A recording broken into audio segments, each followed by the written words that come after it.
Hello and welcome back to Building on a Budget Models.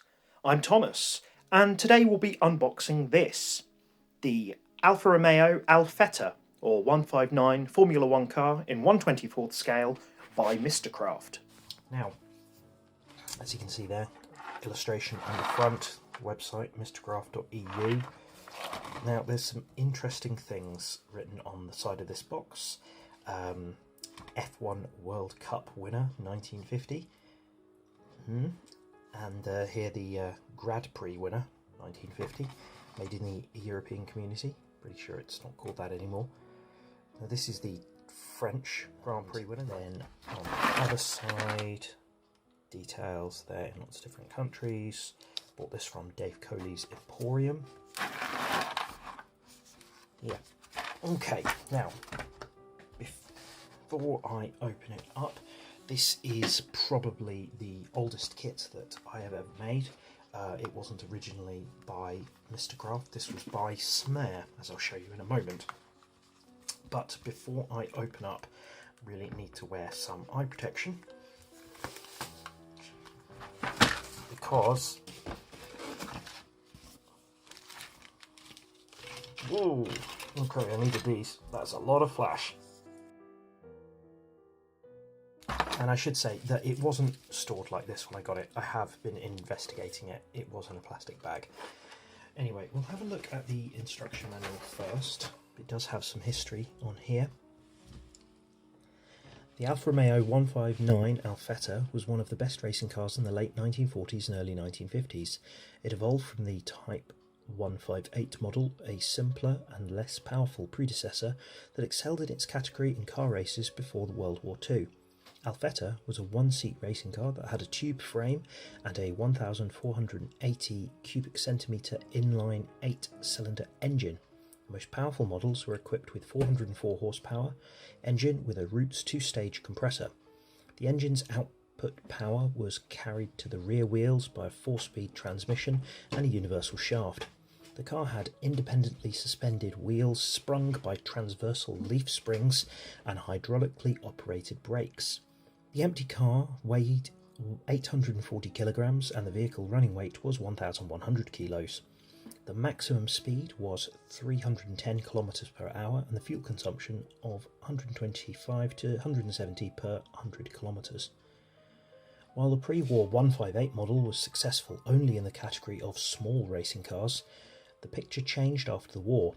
Newly adopted technical requirements limited the Grand Prix engine displacement to 1,500 cubic centimetres if equipped with a compressor, and 4,500 cubic centimetres without a compressor.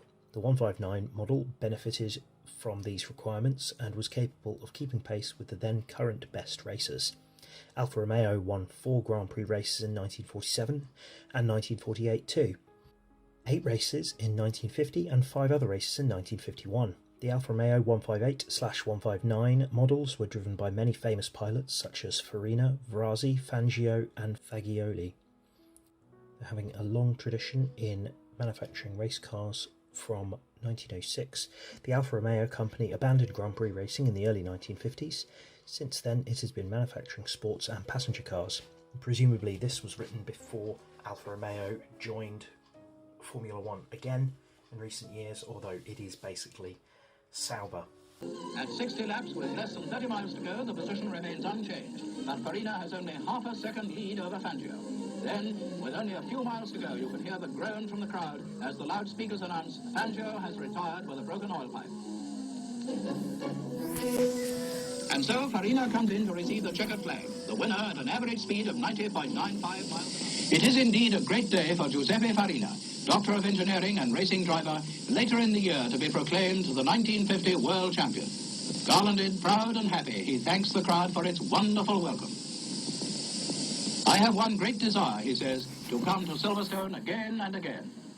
Remarkable footage there of Farina winning the first ever Formula 1 Grand Prix in the Alfetta. The instructions are quite basic. Doesn't have anything about colours actually, so I guess I'll be looking at reference images to work out what colours these parts should be. it's all moulded in red, so I'm obviously not going to do that. But on the back it does have some colour information.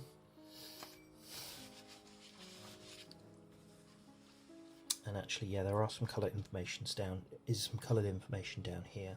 So that's something, I suppose. Decal options with this are, I mean, it has on here the Grand Prix of France, and it says about Farina in 1950 and Fangio in 1951. I'll show you the parts.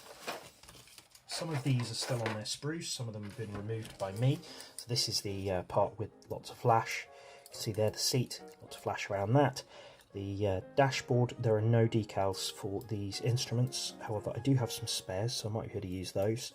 This is the underside, and you can see there that it does say SMER on it, which were the original manufacturers of this kit.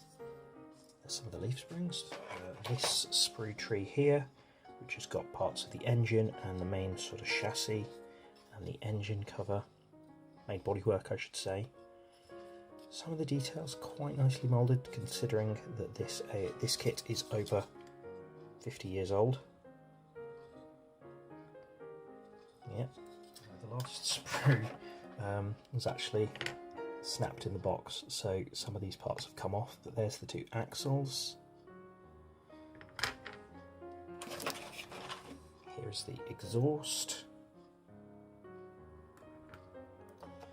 Now the nose does have a radiator moulded into it, but it is not particularly well detailed.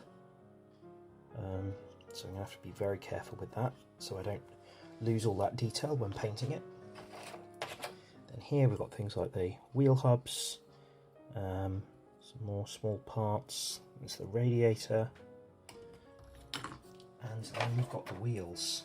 Now the wheels, just take them out, they all seem to have fallen off the tree. So firstly you've got this part here, and that's part of the brakes in there, and then it goes together with this part here, as you can see. Now there is also a clear sprue. Now one of them's fallen off in the box. These wheel spokes here on a clear part, and there's also a window which goes on the in front of the driver. Now the clear part, it's supposed to go together like so. I believe you're supposed to place this onto here, and then go like that, and it doesn't really look like wire wheels. So I've managed to find a bag of spares that someone was selling on eBay, and some of the spares in there are kind of sort of parts from wire wheels, like this here. So what I'm hoping to do is to use some of these parts in the middle, and hopefully they'll look a little bit more realistic. Have to do a bit of sanding, a bit of cleaning up, that sort of thing, but fingers crossed that will work. And finally the decals, there aren't many. So there are the two clover leaves here, yeah, and then you've got a sheet here with number 6, I suppose you could turn it upside down and be 9, and number 2. Now that means that even though on the front of the box there's Alfa Romeo badge, there aren't any. However, I have printed off some Alfa Romeo badges, and I used sort of 50s design to get these, so hopefully that will kind of make up for the lack of a badge. I did them in various different sizes, and hopefully these decals hold up, because I've heard a lot of bad things about these decals, so fingers crossed, because getting replacement numbers in white isn't very easy. Right, so there we have it. That is the Mr. Craft Alfa Romeo Alfetta from 1950 and 1951. I will be building this with the International Scale Modeler group build for these next 2 months, which is based on Formula 1 cars, and yeah, wish me luck. Thanks a lot for watching. Please like, share and subscribe, and I'll see you soon.